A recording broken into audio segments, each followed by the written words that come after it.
नमस्कार दोस्तों, आज हम बात करने वाले हैं झारखंड के प्रमुख मेले और ये बहुत ही इंपॉर्टेंट टॉपिक है। तो चलिए आज का सेशन हम स्टार्ट करते हैं। सबसे पहले बात करते हैं कि रांची में कौन सा मेला लगता है। तो रांची में मुख्य रूप से 3 मेला आपको याद रखना है। सबसे पहले अगर हम बात करते हैं नौमी डोला मेला की, तो ये कहाँ पर लगता है? तो ये टाटी सिलवे रांची में लगता है। इसका आयोजन कब किया जाता है अगर आपसे पूछ ले तो चैत महीने के कृष्ण पक्ष की नवमी को इसका आयोजन किया जाता है। ये मेला जो है ना, होली के ठीक 9 दिन बाद प्रत्येक वर्ष आयोजित किया जाता है। उसके बाद रथ मेला की अगर हम बात करते हैं तो ये जगन्नाथपुर रांची में लगता है, काफ़ी इंपॉर्टेंट है। और आषाढ़ माह में शुक्ल पक्ष की द्वितीया को रथ यात्रा मेला लगता है। और जो एकादशी है उस दिन क्या कौन सा लगता है? तो याद रखिएगा कि घूर्ती रथ यात्रा का आयोजन किया जाता है। उसके बाद मुड़मा जतरा मेला भी कहाँ लगता है? तो ये रांची में लगता है। ये आपको याद रखना है। और कब लगता है अगर आपसे पूछ ले तो याद रखिएगा कि दशहरा के 10 दिन बाद। ठीक है, काफ़ी इंपॉर्टेंट है। और आदिवासियों के द्वारा जो मुड़मा मेला है उसे किस नाम से जाना जाता है? तो जतरा मेला के नाम से जाना जाता है। ये आप याद रख सकते हैं। उसके बाद हज़ारीबाग में नरसिंह स्थान मेला लगता है, ये काफ़ी इंपॉर्टेंट है। उसके बाद मंडा मेला भी याद रखिएगा, काफ़ी इंपॉर्टेंट है। मंडा मेला भी कहाँ लगता है? हालांकि मंडा मेला हज़ारीबाग के अलावा रामगढ़ में, बोकारो में भी लगता है। ये आपको याद रखना है। उसके बाद नेक्स्ट बात करते हैं सूरज कुंड मेला का। तो सूरज कुंड मेला का आयोजन कहाँ पर किया जाता है? तो ये हज़ारीबाग में किया जाता है। सूरज कुंड मेला का आयोजन हज़ारीबाग में किया जाता है, काफ़ी इंपॉर्टेंट है। अगर पूछ ले कि कब किया जाता है तो याद रखिएगा कि मकर संक्रांति से 10 दिनों तक इसका आयोजन किया जाता है। यानी कि मकर संक्रांति से स्टार्ट होता है और ये 10 दिनों तक आयोजित किया जाता है। ये आप याद रख सकते हैं। उसके बाद बात करते हैं सिमडेगा में। तो सिमडेगा में कौन कौन सा मेला लगता है? तो याद रखिएगा, एक तो गांधी मेला आपको याद रखना है। यहाँ से गांधी मेला का आयोजन किया जाता है सिमडेगा में।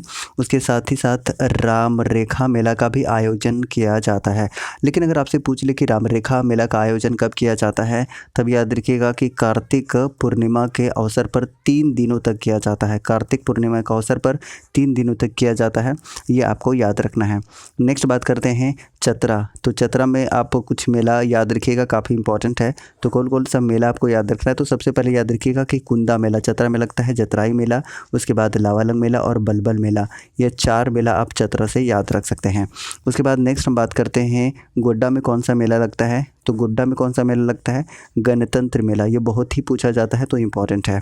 उसके बाद साहिबगंज अगर आपसे पूछ ले तो बिंदु धाम मेला का आयोजन किया जाता है। गुमला में उर्स मेला का आयोजन किया जाता है। दुमका अगर आपसे पूछ ले तो हिजला मेला का आयोजन किया जाता है दुमका में।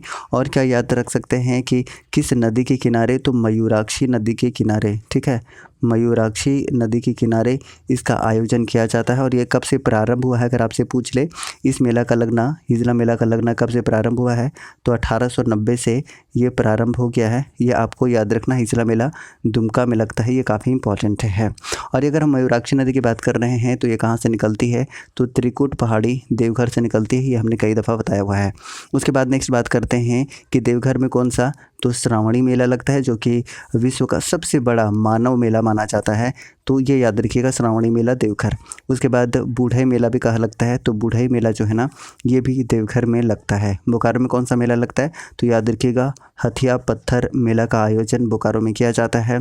और एक चीज़ याद रखिएगा कि बोकारो में भी कहाँ? तो फुसरो में, बोकारो में फुसरो में इसका आयोजन किया जाता है। ये याद रखिएगा। अगर आपको सेशन पसंद आया है तो प्लीज़ लाइक कीजिए। चैनल पर नए हैं तो प्लीज़ चैनल को सब्सक्राइब करके बेल आइकन को प्रेस कीजिए ताकि आपको न्यू वीडियोज़ का नोटिफिकेशन मिलता रहे। और एक प्रश्न का उत्तर आप दीजिएगा। एक प्रश्न का उत्तर देना है आपको कि जो हिजला मेला है, हिजला मेला का आयोजन कब से किया जा रहा है? इसका आंसर आपको कमेंट बॉक्स में बताना है। तो